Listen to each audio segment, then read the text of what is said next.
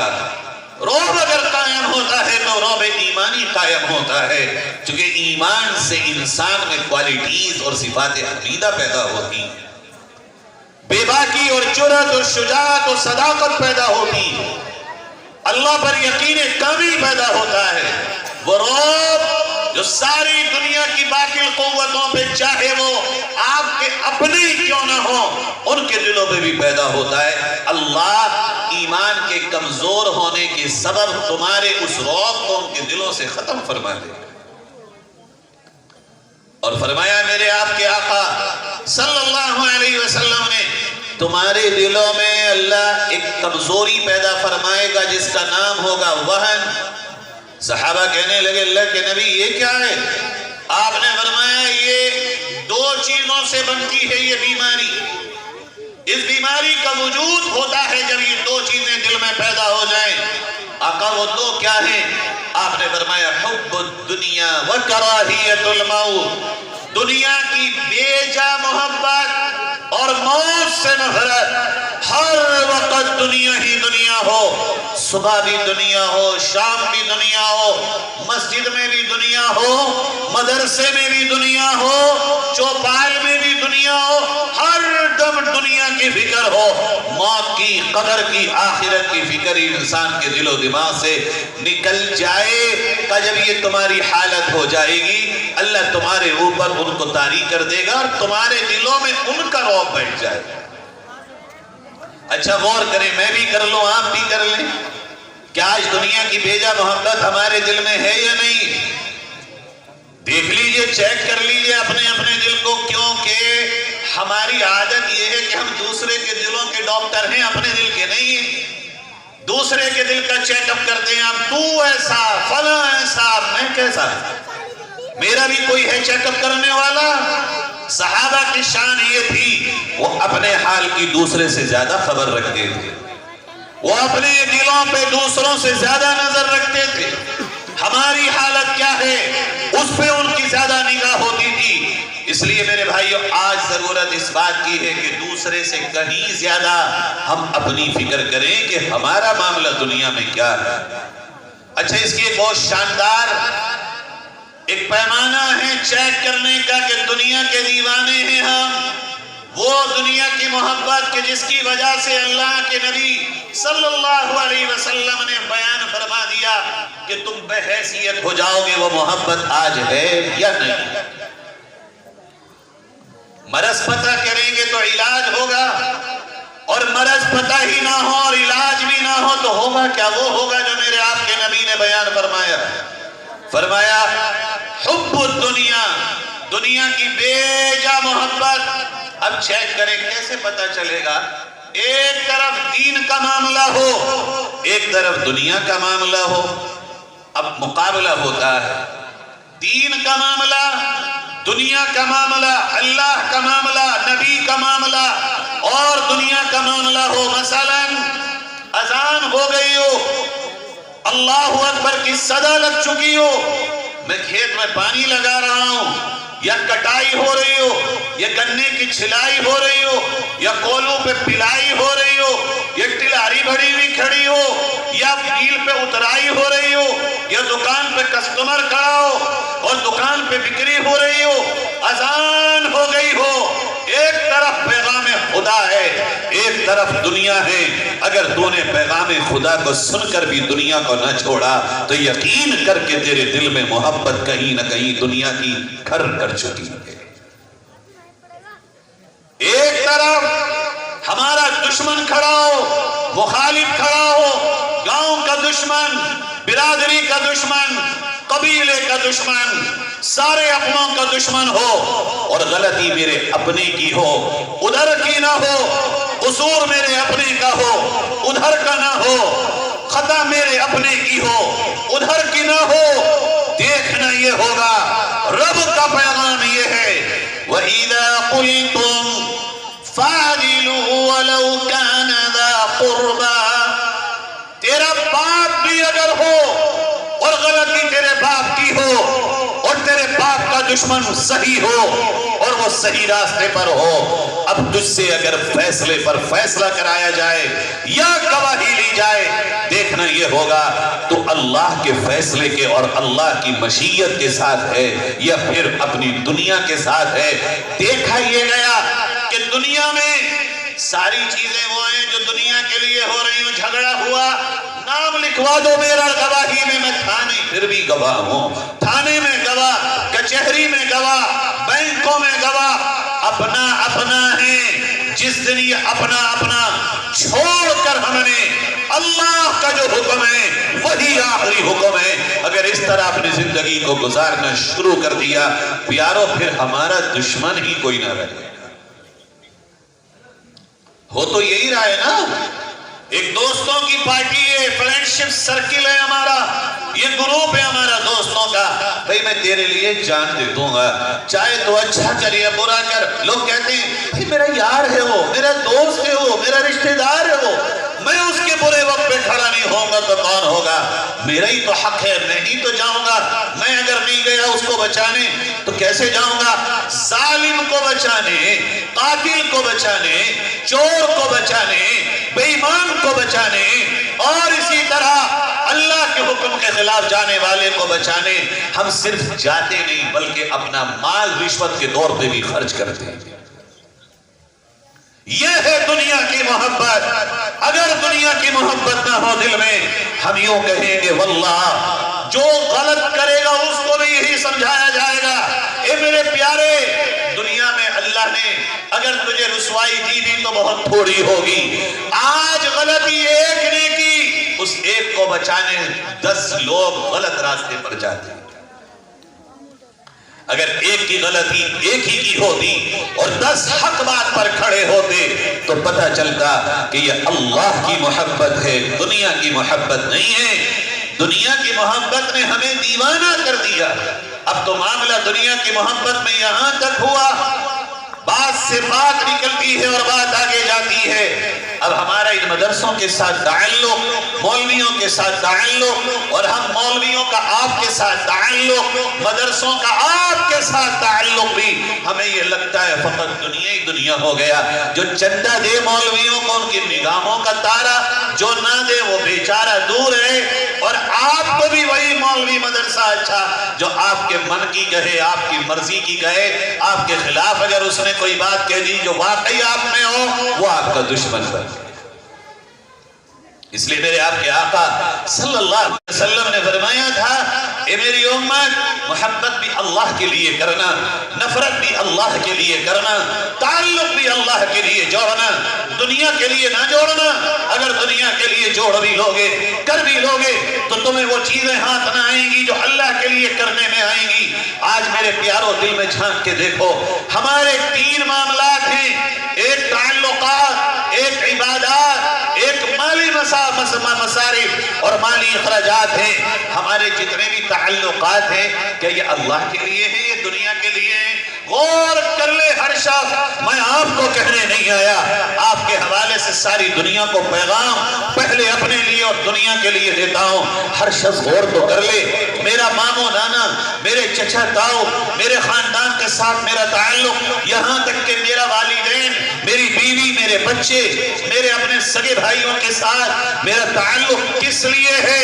یہ جو جوش مارتا ہے خون خاندانی اس کے لیے ہے یا اس لیے ہے کہ اللہ رب العزت کی رضا کے واسطے میں ان سب کے رشتوں کو نبھاتا ہوں، میں ان سے تعلق رکھتا ہوں۔ اگر اللہ کی رضا ہے یہ تعلق بھی ہمیشہ رہے گا، محبت بھی ہمیشہ رہے گی، محبت میں اور گاڑھا بنائے گا اور مضبوطی آئے گی اور استقامت آئے گی اور قوت پیدا ہوگی، اور دنیا میں بھی اس کا نفع ملے گا اور آخرت میں بھی اللہ رب العزت اس کا ہمیں فائدہ پہنچائے گا۔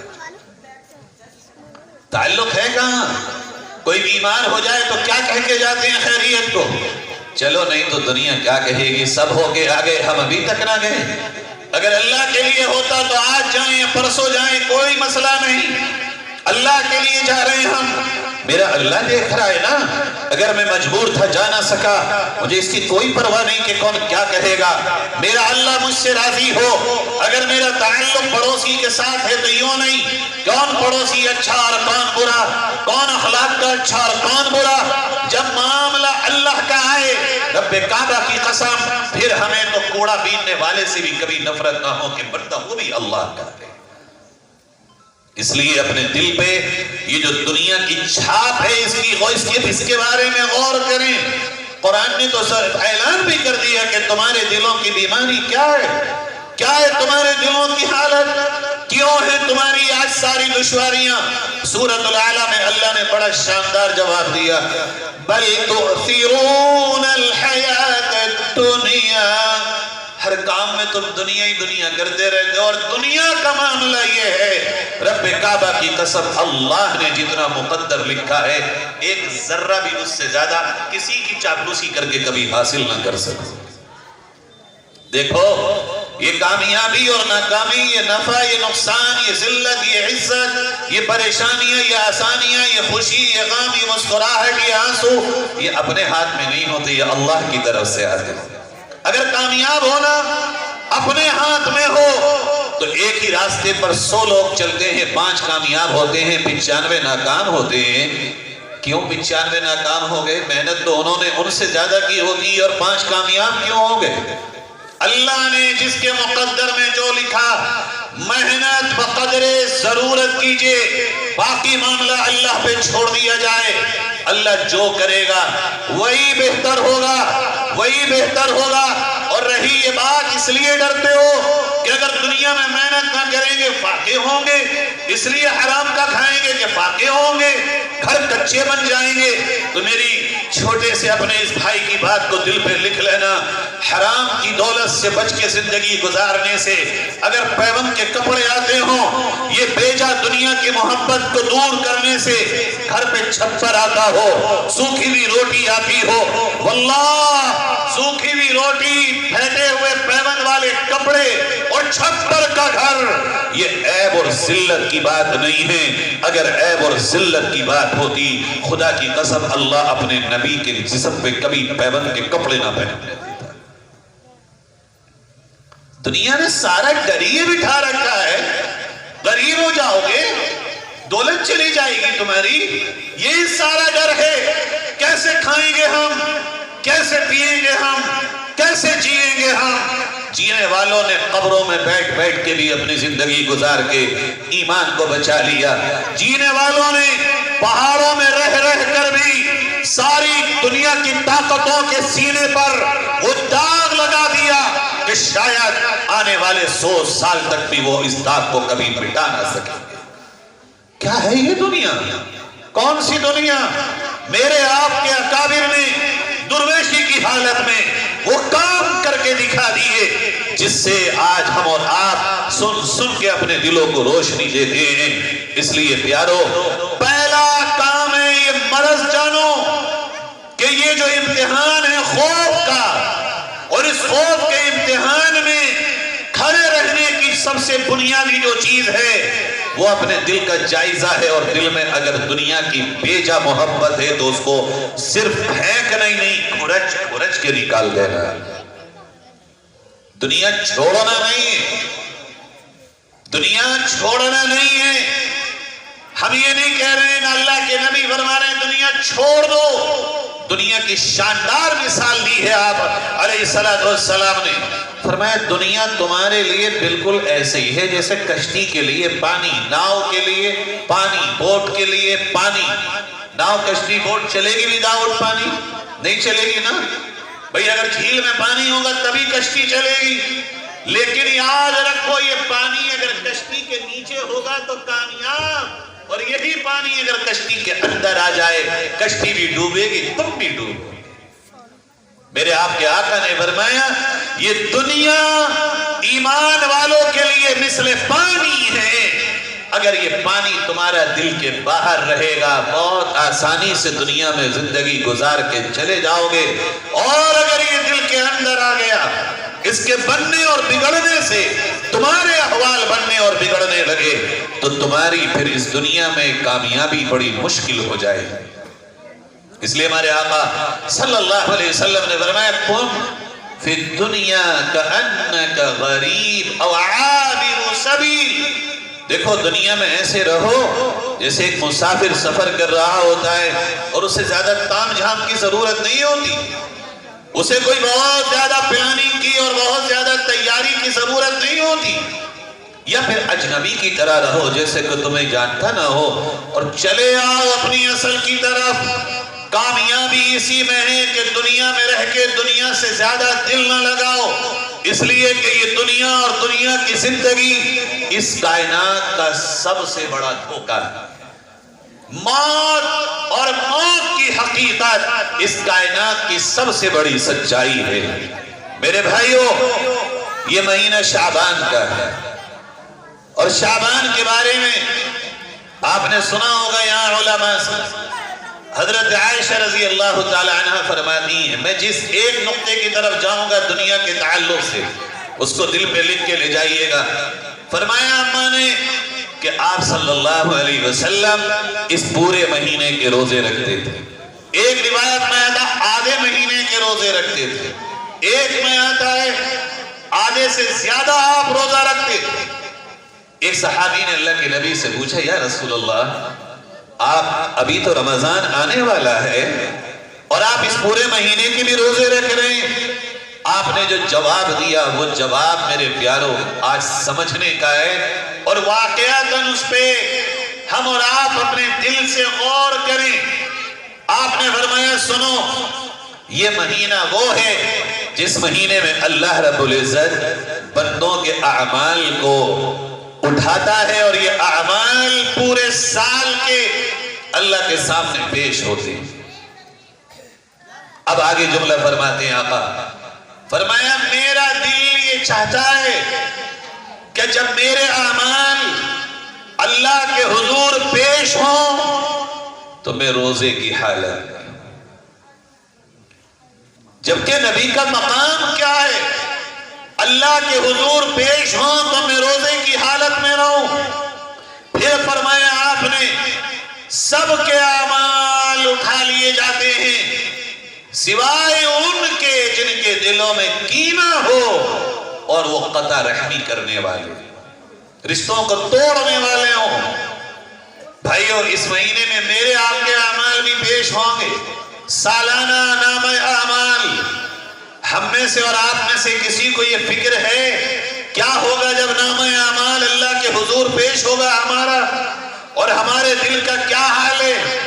دل میں حسد ہو یا کینہ ہو, اس کی بنیاد فقط دنیا کی محبت ہوتی ہے. وہ یہ کہ اس کو ملا اور مجھے نہیں ملا, یہ ترقی کر گیا اور میں نہیں کر گیا, اس کی اولاد ہے اور میری نہیں ہے, اسے اللہ نے اس نے دنیا میں یہ پا لیا میں نے نہیں پایا. یاد رکھو کوئی غریب خود غریب نہیں بنتا, جو بچہ غریب کی کوکھ سے پیدا ہوتا ہے وہ خود نہیں ہوتا. یہ نظام خداوندی ہے, کسی کو بادشاہ کے گھر میں رانی سے پیدا کر دیا اور کسی کو فقیر کے گھر میں پیدا کر دیا. تو کینہ کیوں ہے, دلوں میں حسد کیوں ہے ہمارے دلوں میں یہ پریشانیاں؟ صرف اسی لیے نہ کہ ہم اللہ کی تقسیم پہ راضی نہیں ہیں, اسی لیے تو ہوگی بندے کے دل میں کسی سے تدورت یا الجھن کہ اللہ نے جو بٹوارہ کیا ہے اس بٹوارے پہ ہمارا اتفاق نہیں. اور جس کو اللہ کے بٹوارے پہ اتفاق نہ ہو تو دنیا کی دیواروں میں اپنا سر مارتا پھرے, اسے کہیں کچھ حاصل ہونے والا نہیں. دوسرا فرمایا یہ لڑائی تعلقات کا ختم ہونا. بھائیوں میں اس پر 1-2 منٹ آپ سے اپنے دل سے کچھ باتیں کہتا ہوں. آج امت مسلمہ میں مجھے جو لگتا ہے, ہو سکتا ہے میرا علم کم ہے, میں بہت کم علم کے معاملے میں سب سے ادنا درجے کا ہوں, موجود یہاں علماء میں ہو سکتا ہے میری نالج میں کمی ہو, لیکن میں یہ سمجھتا ہوں عبادت تو پھر بھی ہے.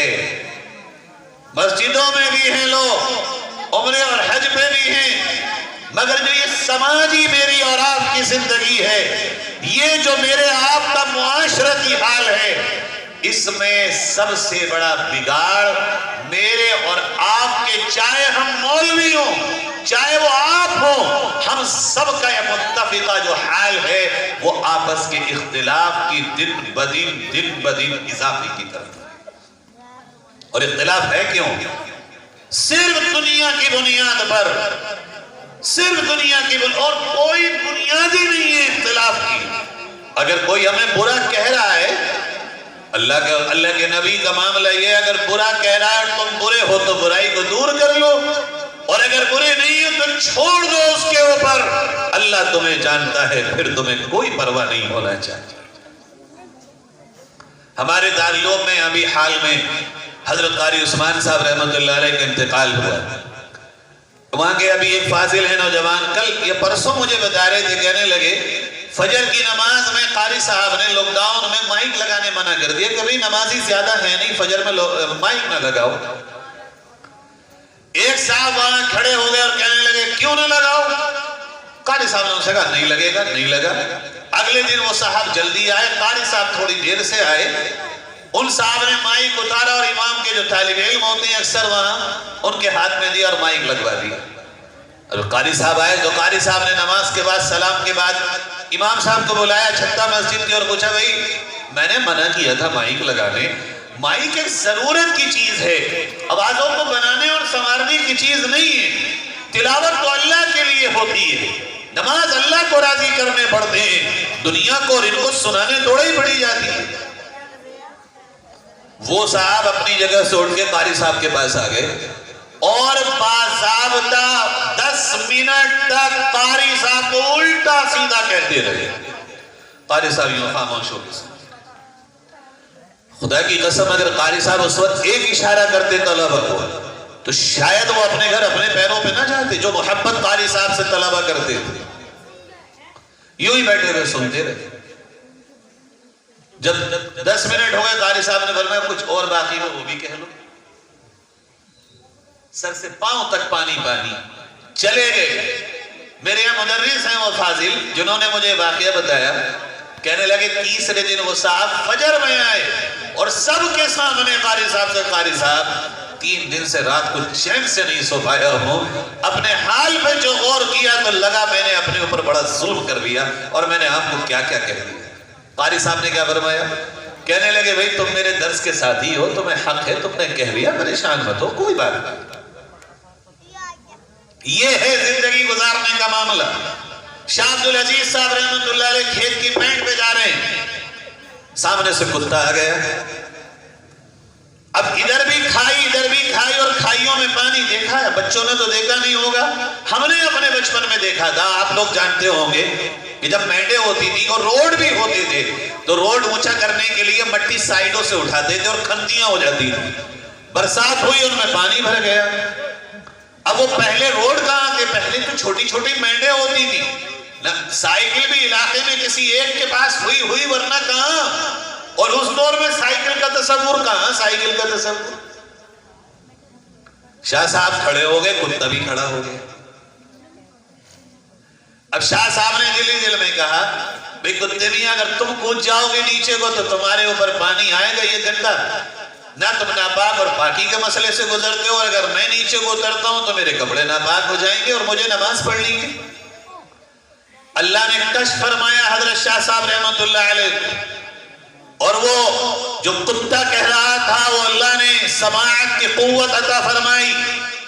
کتا یوں کہہ رہا تھا شاہ عبدالعزیز اگر یہ بات تم یوں ہی کہہ رہے ہو کہ میں نیچے اتر جاؤں تو بات کوئی نہیں ہے، اور اگر یہ بات تم اس لیے کہہ رہے ہو کہ تمہارے دل میں کوئی بڑائی ہے تو یاد رکھو گھنٹی میں کودنے کے بعد ایک ٹب یا ایک بالٹی پانی سے پاک ہو جاؤ گے، اور اگر دل میں کوئی بڑائی ہوئی موت تک تم زندگی گزار کے جانا، مگر قیامت تک بھی تم کتنا ہی پانی بہاؤ گے پاک نہ ہوگا۔ شاہ صاحب کو غشی آئی، وہیں کودے، اور پھر اللہ نے جو ان کو مقام عطا فرمایا، کیا مقام تھا۔ ایک صحابی رسول جا رہے ہیں، ایک صاحب سامنے سے آتے ہیں، کہتے تم تو کتے کی طرح ہو، علیہ باللہ نعوذ باللہ۔ صحابی رسول کہتے ہیں بھائی بات سن، اگر میں جہنم سے بچا لیا گیا تو مجھے تیرے کہنے سے کوئی پرواہ نہیں، اور اگر میں جہنم میں چلا گیا تو پھر تو میں کتے سے بھی بدتر ہوں کہ میں جہنم میں کتا تو نہیں جائے گا۔